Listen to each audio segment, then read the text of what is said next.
అసలు ఈ మనిషి ఈయన చూడండి, అసలు నజీర్ గారు గుంటూరు తూర్పు ఎమ్మెల్యే ఓ మహిళతో మాట్లాడిన వీడియో, ఆ వీడియో మన దగ్గర ప్లే అవుతుందా, అవ్వచ్చా? ఒకసారి చూడండి, ఒకసారి ఆ వీడియో చూద్దాం మనము.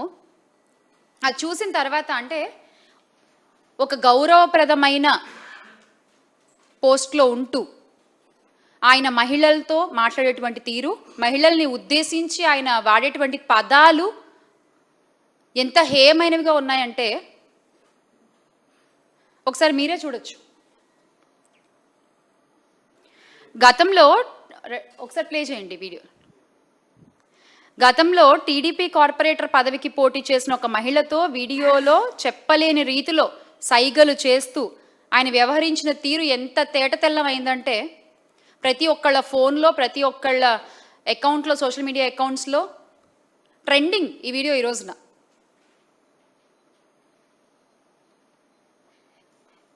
ఆ మహిళ వ్యవహరించిన తీరు సభ్య సమాజం, ఆ మహిళతో ఈయన వ్యవహరించిన తీరు సభ్య సమాజం తలదించుకునేలా ఉందనే అభిప్రాయం ఈ రోజున ప్రతి ఒక్కళ్ళలో వ్యక్తమవుతోంది. ప్రజాప్రతినిధి అయ్యుండి కూడా ఈ రకంగా రాసలీలలు చేస్తూ వీళ్ళు ఏమీ చెప్పాలనుకుంటున్నారు ఈ రాష్ట్రానికి నాకు అర్థం కాదు.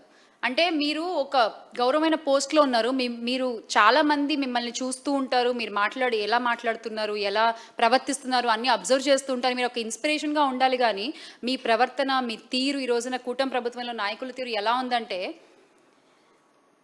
మాటల్లో చెప్పలేని విధంగా ఉంది. మళ్ళీ నిష్పక్షపాతంగా మేము రాజకీయం చేస్తాము, మహిళల్ని సమానంగా చూస్తూ వాళ్ళ సాధికారత కోసం కృషి చేస్తాము అంటూ కబుర్లు చెప్తారు. ఈ రోజున మహిళలు ఏంటండి, ఎస్పీలే భయపడుతున్నారు. అసలు మీ పాలనలో ఎస్పీలే, ఐపీఎస్ అధికారులే భయపడుతున్నారు మీ పాలనలో. ఎస్సీ సామాజిక వర్గానికి చెందిన సీనియర్ ఐపీఎస్ సంజయ్కి నిష్పక్షపాతంగా పనిచేస్తారనే పేరుంది, అవునా కాదా? ఆయనకు ఏ రాజకీయ పక్షానికి కొమ్ము కాయరని ఐపీఎస్ అధికారులే స్పష్టం చేస్తూ ఉంటారు. ఆయన కూడా మీ నిధుల్లో దుర్వినియోగానికి బలైపోయారు. ఆయన కూడా ఐపీఎస్ అధికారి పివి సునీల్ కుమార్పై మీరు ఎంత కక్ష తీసుకున్నారు ప్రజలందరం చూసాము. దళితులను ఎంత హేయంగా మాట్లాడతారు మీరు, గంజాయి తాగేవాళ్ళు. మీరు మాట్లాడిన మాటలే 27/4/2024 విత్ డేట్ చెప్తున్నా నేను ఈ రోజున. గత సంవత్సర కాలంగా ఎవ్వరు రాష్ట్రంలోని ఏ పనులు చేసుకునే వాళ్ళు కూడా సంతృప్తిగా లేరు ఈ కూటమి ప్రభుత్వంతో. అది రైతుల దగ్గర నుంచి, చదువుకునే పిల్లల దగ్గర నుంచి, ఉద్యోగాలు చేసుకునే మహిళలు కావచ్చు, ఉద్యోగులు కావచ్చు, ప్రభుత్వ ఉద్యోగులు కావచ్చు, ఎవ్వరు సంతోషంగా లేరు. ముఖ్యంగా మహిళలైతే నిన్నటికి నిన్న మీరు అమలుపరిచిన బస్సు పథకం కూడా చూసాం కదా. ఫ్రీ అన్నారు, డబ్బులు తెచ్చుకోకుండా టికెట్ కొనుక్కోవడానికి వస్తే అయ్యో ఇది ఫ్రీ కాదమ్మా అంటారు అక్కడ వాళ్ళు. మళ్ళీ వాళ్ళు వెళ్ళి డబ్బులు తెచ్చుకుని టికెట్లు కొనుక్కోవాల్సిన పరిస్థితి. బస్సుల ముందు ఇది స్త్రీ శక్తి సంబంధించినది కాదు, ఇక్కడ వర్తించదు ఆ పథకం అని చెప్పి బోర్డులు పెట్టుకుని తిరుగుతున్నారు. ఇంకేంటి మీరు ఇచ్చింది? మాటలు అందరూ చెప్తారు, కానీ మీరు మాటలు చెప్పినవన్నీ కూడా చేతల్లో చేసి చూపించేటువంటి ఆ నమ్మకం మీకు ఉన్నప్పుడే ఆ మాటలు చెప్పండి, లేకపోతే నవ్వుతున్నారు ప్రజలందరూ కూడా. ఈ రోజున చూసాం కదా, ఇప్పుడు సంవత్సర పై కాలంగా కూటమి ప్రభుత్వం అధికారంలోకి వచ్చిన దగ్గర నుంచి మహిళల పట్ల, దళితుల పట్ల, ఐపీఎస్ అధికారుల పట్ల, ప్రభుత్వ ఉద్యోగుల పట్ల వాళ్ళు ప్రవర్తించిన తీరు ఇది. ఇవన్నీ కూడా ప్రజలు గుర్తుపెట్టుకుంటారు. ఇవన్నీ కూడా ప్రజలు ఏ రకంగా సమాధానం చెప్పాలో అప్పుడు చాలా గట్టిగా సమాధానం చెప్తారు.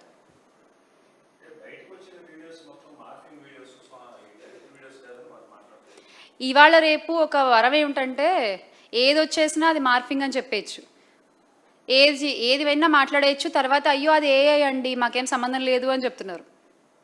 మరి నిజాలు భగవంతుడికే తెలియాలి. మీరు మీడియాలోనే ఉన్నారు, మీకు ఒక ఐడియా ఉంటుంది కదా సార్.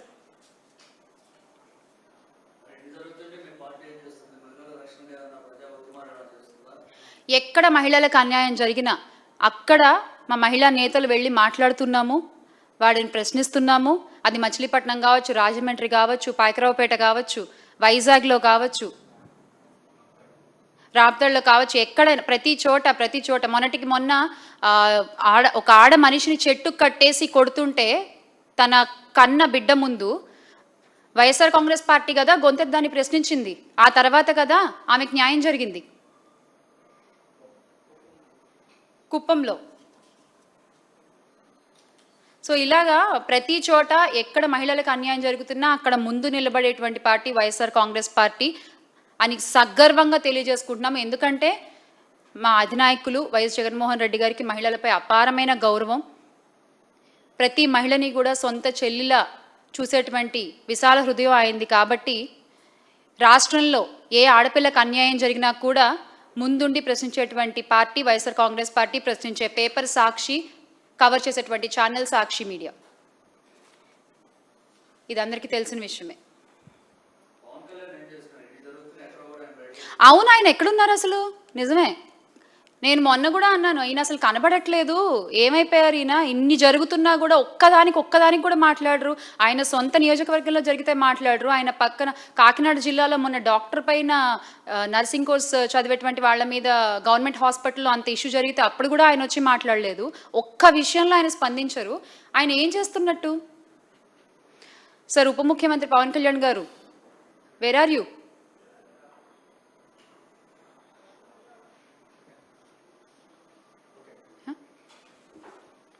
సో ఇవన్నీ గుర్తుపెట్టుకుని ప్రజలందరూ ఈరోజు అనుకుంటున్న మాట, మళ్ళీ రాష్ట్రం బాగుండాలంటే జగన్మోహన్ రెడ్డి గారు ముఖ్యమంత్రిగా అవ్వాలి అని. ఆయన ముఖ్యమంత్రి చేసుకోవడానికి ఈ రోజున చిన్న పిల్లల దగ్గర నుంచి, అంటే అప్పుడే ఓటు హక్కు వచ్చిన వాళ్ళ దగ్గర నుంచి కూడా రెడీగా ఉన్నారు, ఎప్పుడెప్పుడు వైఎస్ఆర్ కాంగ్రెస్ పార్టీకి ఓటేద్దామా అని.